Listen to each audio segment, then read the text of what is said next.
อ่ะให้ไอประกอบให้โอ้มีหลายแนวเลยทุกคนไอเพิ่นซื้อมาพี่น้องนี่เงินหลาบมันก็ฮอด7-8 แสนอยู่ทุกคนโอ้มี2 อันเนาะหมอเนาะ2 อันนะโอ้ว่านี่ฝนตกบ่สาวกกหมู่บ้านเจ้าฝนตกเนาะสมพรเส้นทางงามค่อยไปมื้อนี้ เคยปะเคยกินปะเอาสบายแล้วเฮ็ดกินบัดนี้สีจะได้จะมาสีตัวนั้นปะ ตัวนั้นเขาเห็นงามมาเลยสีขาวงามสีขาวเวลาหนาวช่วงนี้ก็สิฮอดฤดูหนาวเลยเด้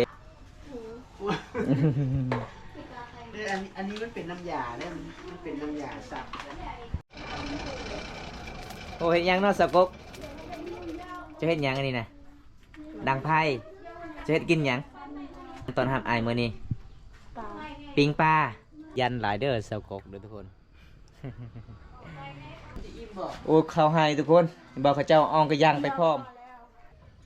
ปลาเผื่อจะได้สุกเบิ้งเหือเต็มหน้าเต็มตาทุกคนเลยขับรถได้กินบ่เป็นนี่เป็นบิดท้องเจ็บท้องแล้วก็หากข้าเด็กน้อยกินเนี่ยมีแต่ผู้ใหญ่ผู้เฒ่ากินได้อันนี้นะ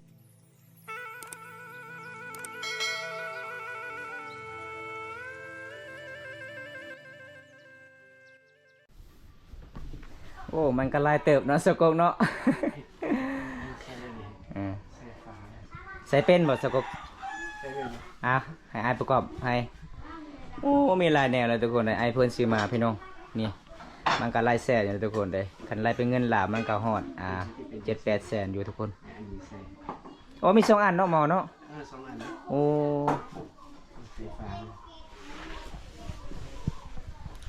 ไอเพิ่นก็สิประกอบให้น้องก่อนว่าไอเพิ่นก็เฮียนน้องก็ในคลิปบำตาไอเพิ่นก็เลยสงสารน้องก็เลยให้บำตาพาไอเพิ่นไปทำบุญนำกันทุกคนเลยเมื่อวานนี้ฝนตกบ่สาวกกหมู่บ้านเจ้าฝนตกเนาะสมพรเส้นทางงามค่อยไปมื้อนี้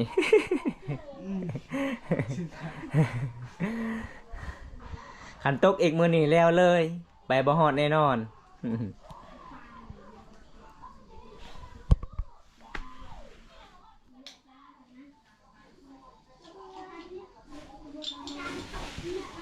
เอาไม่เห็นไหมขนมนี่เอาให้เอื้อยเนี่ย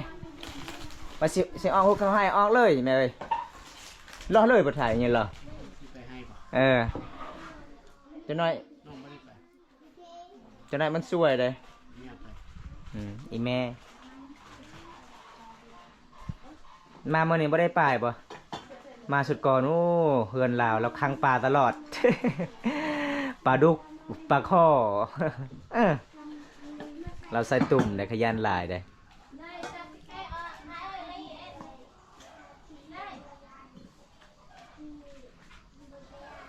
เฮ็ดกินแบบใดนี่เคยปะเคยกินปะเอาสบายแล้วเฮ็ดกินบัดนี้เอาไว้ใส่ปลาหมึกก็บ่เคยกินนิดจะหน่อยนี่นะบ่เคย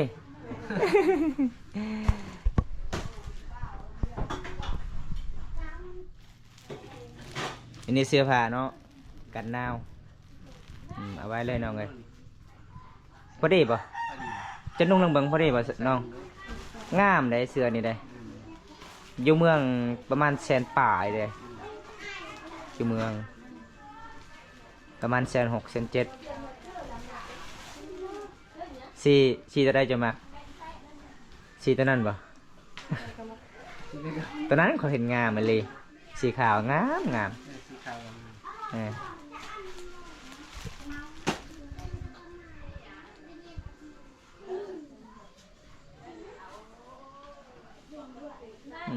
เลยได้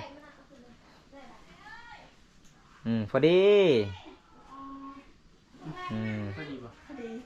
นุ่มเวลาหนาวช่วงนี้ก็สิฮอดฤดูหนาวเลยเด้ ได้เสื้อแล้วเนาะวันนี้เนาะปกติไอมาเยี่ยมมายามเมื่อใดกันมีแต่นุ่งเสื้อตัวนี้ตลอด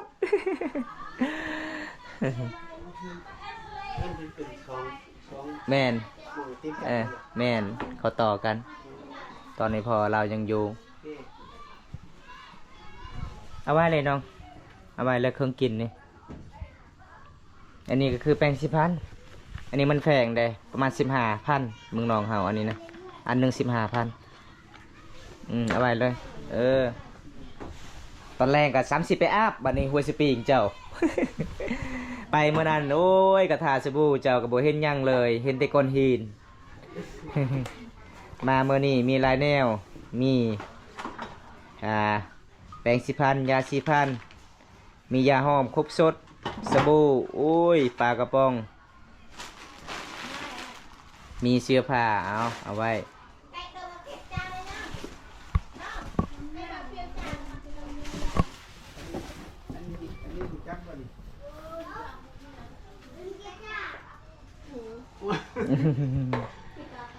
อันนี้มันเป็นน้ำยาเนี่ยมันเป็นน้ำยาสับเพราะมันแบบเป็นผงนะ ตะเบินไปให้อบเลยให้ยากิให้โปโป ประเทศไทยจะเป็นสับจะเป็นน้ำ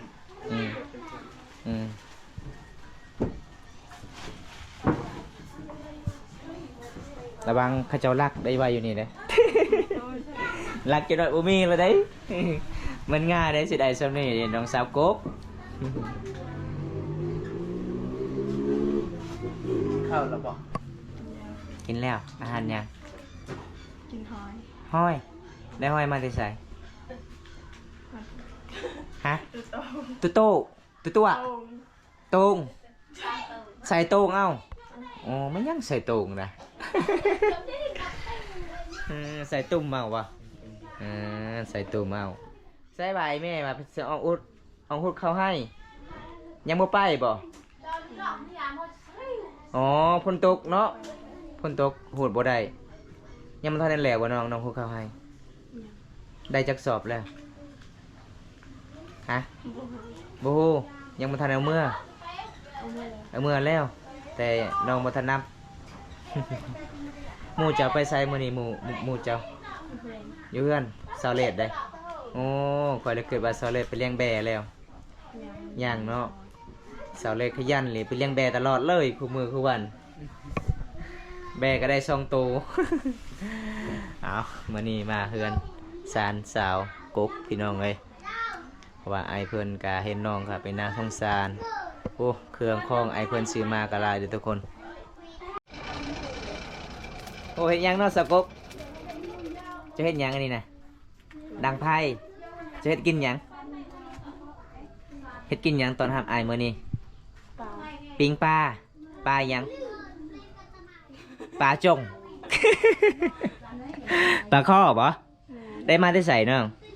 ใส่ตุ้มเอาบ่น้อง แมน อ๋อใส่ตุ้มเอาน้องกะมีปลาโอ้นี่ละปลาบ่โอ้ทุกคนเลยปลากระลาเติบอยู่ได้ประมาณ10ปลาโลเนาะ เอาตามติดวิถีชีวิตน้องสาวกกทุกคนเลยเห็นบ่มาเมื่อใดเขตชนบทส่วนหลายเขาเจ้ากะตอนหับเป็นอย่างดีเด้อทุกคนเขาเจ้าต้องยอผ้าขาวเวลาแขกมาเยี่ยมมายามสายหอยเจ้าเลี้ยงเมื่อนั้นหมดหรือบ่เจ้ากินนะหมดแล้วเหลือแต่1นี่ โอ้ยหอยก็เจ้าเลี้ยงอยู่บ้านเลยทุกคนเลยเอาน้องก็สิเฮ็ดกินปลาบัดนี้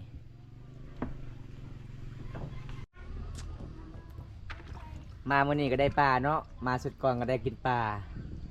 ปลาตลอดทุกคนเลยขยันหลายเด้อเสากกเด้อทุกคน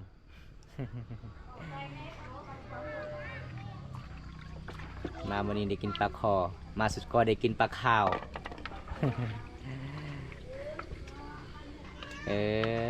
มันก็ลายโตอยู่เนาะขันตัวใหญ่เนี่ยดับเป็น4-5 โลเลยทุกคนอันนี้มันตัวน้อยๆมันก็หอด10 ปลายโต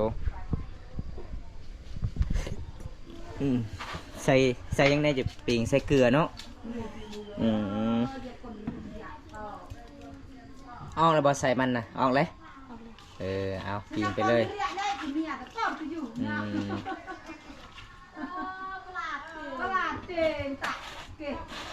เอาไม่ปิงเจ้าไม่ปิงตัวนี้บ่ได้บ่ตัวนี้บ่ได้ โอ้คักเนาะไม่ปิงเจ้าซื้อมาแต่อยู่ห้านไผขายนี่นะฮะ เอาไว้ตัด งามแล้วเนาะไม่ปิงเจ้า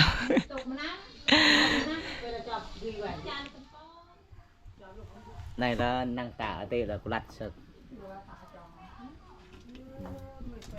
เอาเปลี่ยนอีกสิล้างก่อนบ่เอาล้างก่อน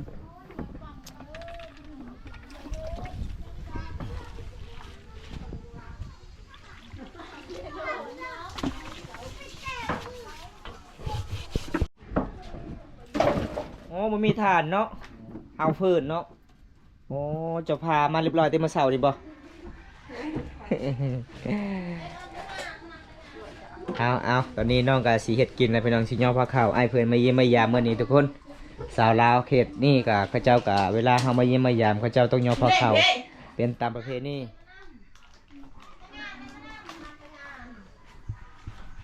จะให้แม่เอาให้นี่บ่เอาแบ่งให้แม่มันสิพ่อบ่เอาอีกเลยไหมอันหนึ่ง ตามไม่ได้ใจพอแล้ว โง่คักเนาะโอ้เขาให้ทุกคนบอกเขาเจ้าอองกระยังไปพร้อมนี่บรรยากาศเที่ยวชนบททุกคนเลยมันไก่บ่สกกให้เจ้าบังไก่บ่ไก่บ่มันดิไก่ ไก่บอก บ่ได้ไก่เป็นว่ามันดิไก่บ่ได้ไก่ เอาลาวในหนึ่งบรูในหนึ่งผสมเข้ากัน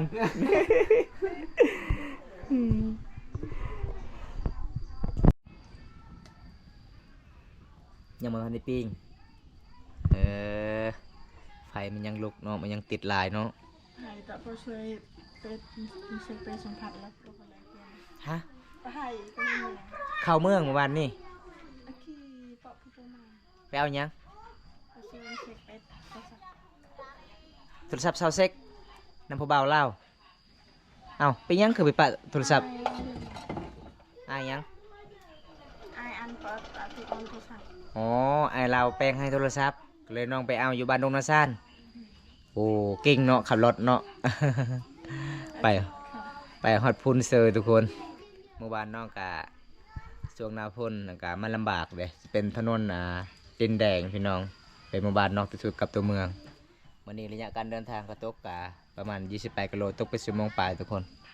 ขันหน้าพ่นแห้งนี่โอ้ยไปลำบากเลยทุกคนหมู่บ้านน้องกะมีสัญญาณโทรศัพท์เลยทุกคนเป็นหลักเครือข่ายในหมู่บ้านเลยเขาเจ้าก็สิมาตั้งตอนนี้น้องก็สิปิ้งปลาสิย่อพาข้าวไอเพิ่นเดินทางมาจากประเทศไทย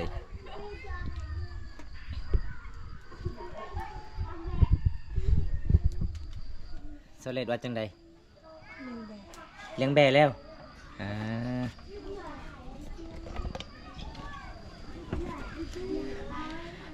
โกมเซ็กมันปัน ฮะ โกมเซ็กมันปันรัก น้ำปันเลาะไปหนาวเนาะบาดเจ้าเนาะ เอิกบ่เอิกไปบาฮ้อนคันฮ้อนกับเจ้านุ่งที่ยังเสือหันมีลายสันแท้นี่ก็คือบางพระเจ้าเฮ็ดกินเคสนบทอันนี้ก็คือแบบพระเจ้ากับมาเป่าไผ่เวลาดังไผ่ทุกคนเห็นบ่สมัยตะกี้เขาเจ้ากับเวลาตีผ่าตีเสียมตีเหล็กเขาเจ้าต้องเอาตัวนี้เลยสิมาเป่าพี่น้อง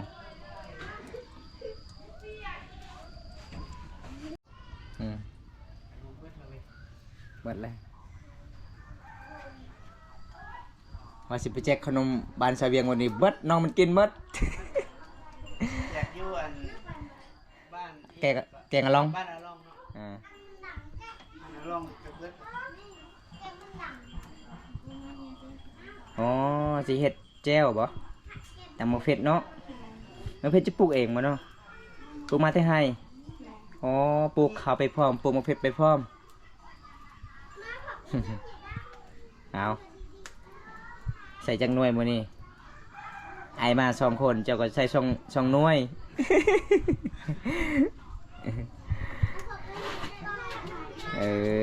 โอ้กิ่งหลายได้ใส่เกลือน้ำปลาเคยใส่บ่เคยกินอยู่บ่น้ำปลาบ่เคย คักเนาะมันบ่เปื้อนหลาย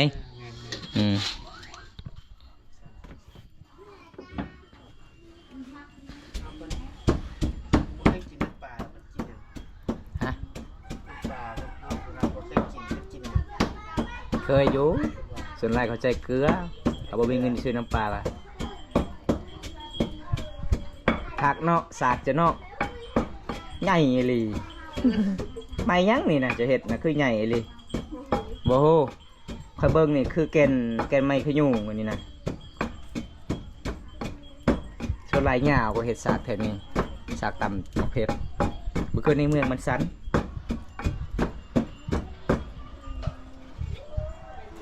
เราก็สิตำมะเพ็ดพี่น้องแล้วก็สิปิ้งปลาไปพร้อมคอยละคิดว่าห้องนอนเสากกได้อยู่นี่ได้บ่แม่นเนาะเอาไว้เครื่อง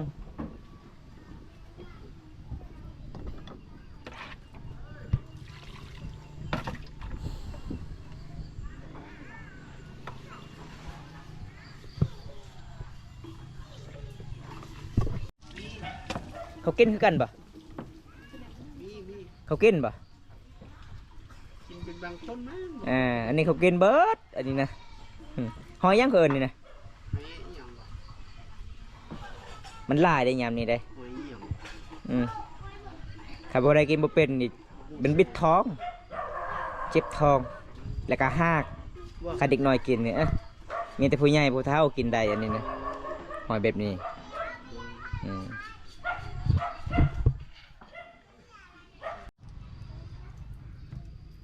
ปิงปลาเนาะแสดงว่าไอ้มาเมื่อนี้มันคือเก่าเด้มันเป่าคอ วันนี้น้องได้อาหารแซ่บๆทุกคนส่วนหลายอาหารธรรมชาติแล้วก็หน่อไม้หาของป่าของดงอาหารหลักบ้านเฮาทุกคนสิ่งที่ขาดบ่ได้ก็คือหน่อไม้ทุกคนเลย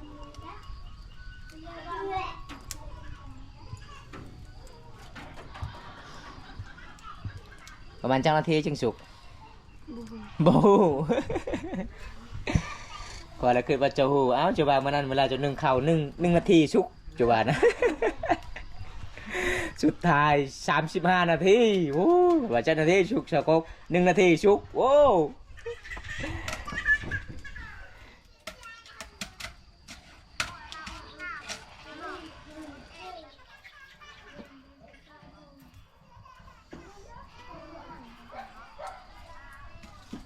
เจ้ายังมาบ่ไปเฮ็ดงานอยู่สุวรรณบ่มาเลยโอ้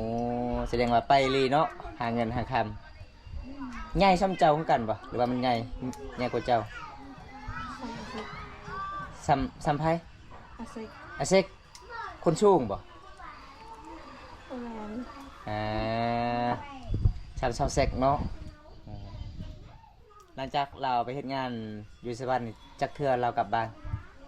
ตั้งแต่เราไป ไหนวะ ฮะ ถอนหนักแบบมือ อ๋อเมื่อเวลาฮอดบุญกินงะโอ้อีกบ่โดนเนาะเดือน12เนาะเราก็สิกลับมาบ้าน